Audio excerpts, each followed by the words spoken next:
Bacchus, of whom you heard in another story, was very powerful and clever and could give to human beings almost any gift for which they asked. No wonder the helmsman was pleased to be under his protection.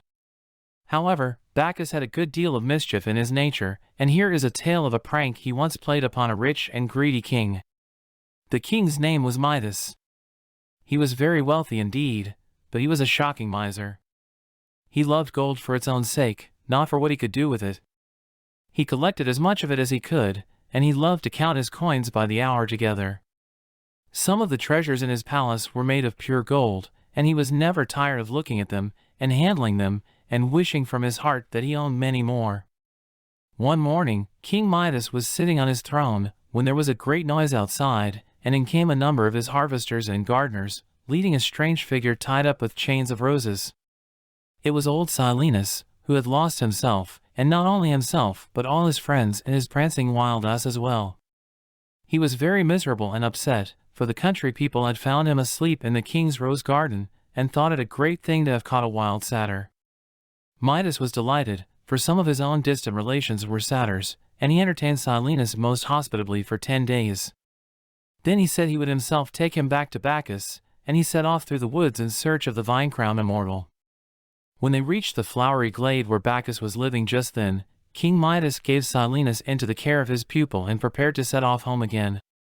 But Bacchus stopped him and said that the king, in return for his kindness, might ask for any gift that he wanted.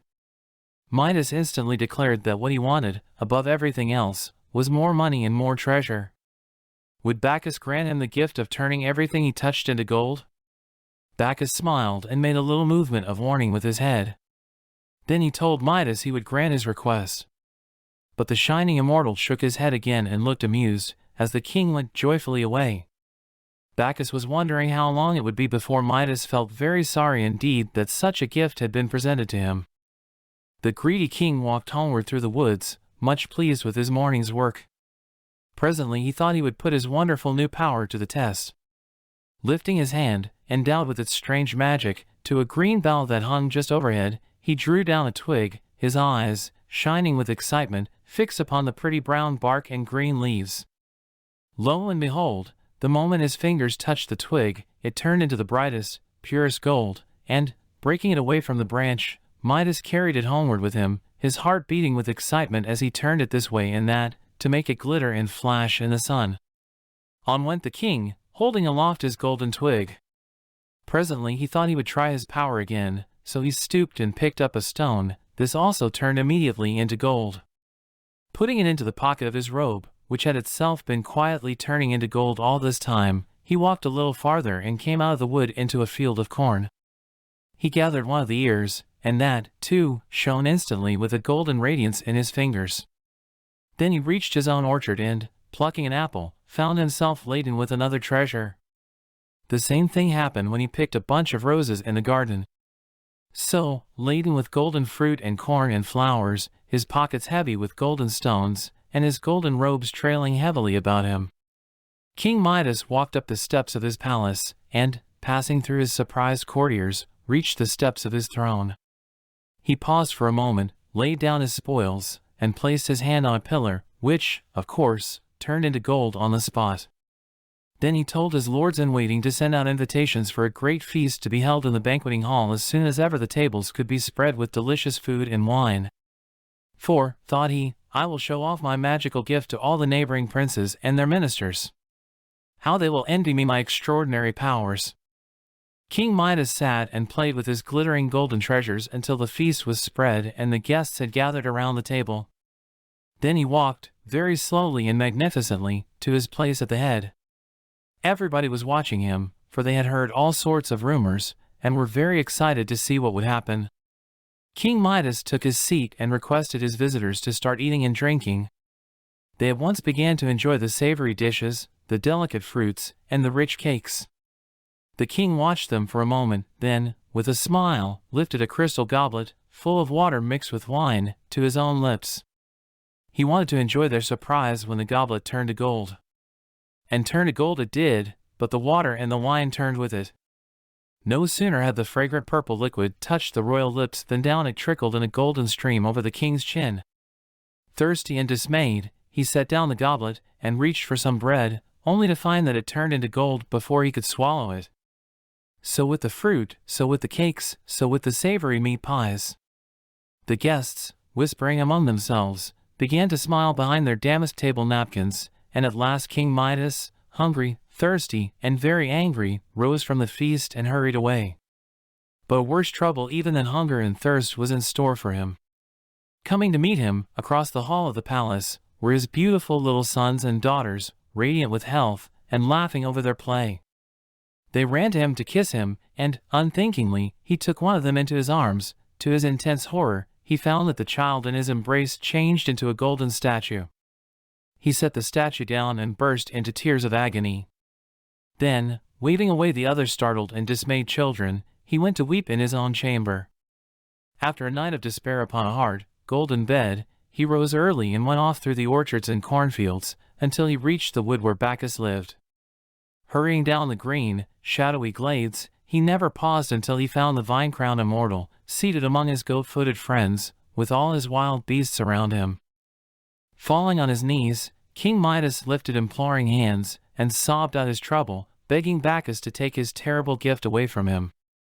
So Bacchus told the king he must go and wash at the source of a river not very far away, and he would become quite ordinary once more. The poor king hardly waited to say thank you before he hurried off, never stopping until he reached the source of the river, where it bubbled, clear and cool, from the rock. He sprang straight into the water and plunged his head below the ripples. Behold! To his joy, the sticky gold was all washed from his mouth, and the sparkling fragments from his wet hair. When he climbed the bank again, he knew that he was, once more, like other men. But a strange thing had happened. The spell that Bacchus had laid on Midas could never be destroyed, so, instead of remaining with the king, it passed into the river itself. A new glimmer shone ever after through the water, the sands ran yellow, and the flowers on the banks nodded golden heads, and dropped golden petals onto golden grass. Even the corn that was sown in the fields nearby would sometimes sprout golden ears, and the ground was always hard and difficult to plow. But King Midas was only too happy when, on reaching home, he found that the spell was removed and that he had his child again, instead of the poor little gold statue that he had left glittering among the pillars of the hall. King Midas was quite cured of his miserliness, but he seemed to be born to trouble, and he had another unhappy adventure in his old age. He had always been fond of wandering in the woods, and he was a very great admirer of Pan and his music. One day he found Pan and Apollo quarreling in a quiet, green glade as to which could make the sweeter melody, Pan with his pipes or Apollo with his lyre.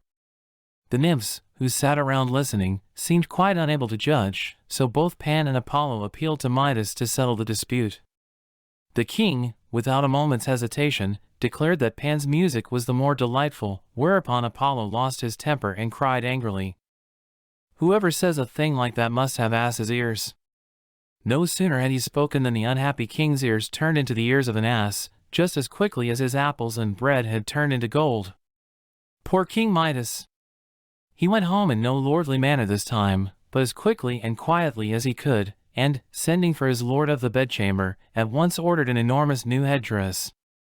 Until it came, he hid from sight. With the great new headdress on his head, nobody could see the ears, and he only looked like a rather eccentric king of the East. However, he was not able to keep the secret from his barber, whom the king threatened with immediate death if he ever told.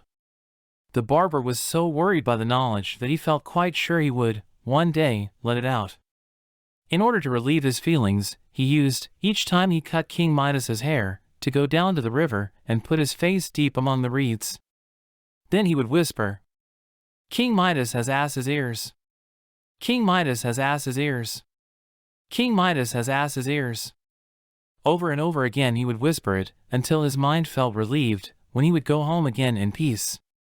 But unfortunately, the reeds learned the words by heart and began to repeat them so that anyone who passed near the river at twilight would hear a little whisper, "King Midas has ass's ears." This happened so often that, at last, the secret was a secret no longer. But, as it was only the reeds who told it, nobody took much notice, and King Midas lived quite happily, dressed up in his big cap. No doubt, though, as he grew still older, he gave up wandering in the woods, for nobody could tell what would happen to any mortal who made friends with strange beings like Bacchus and Pan.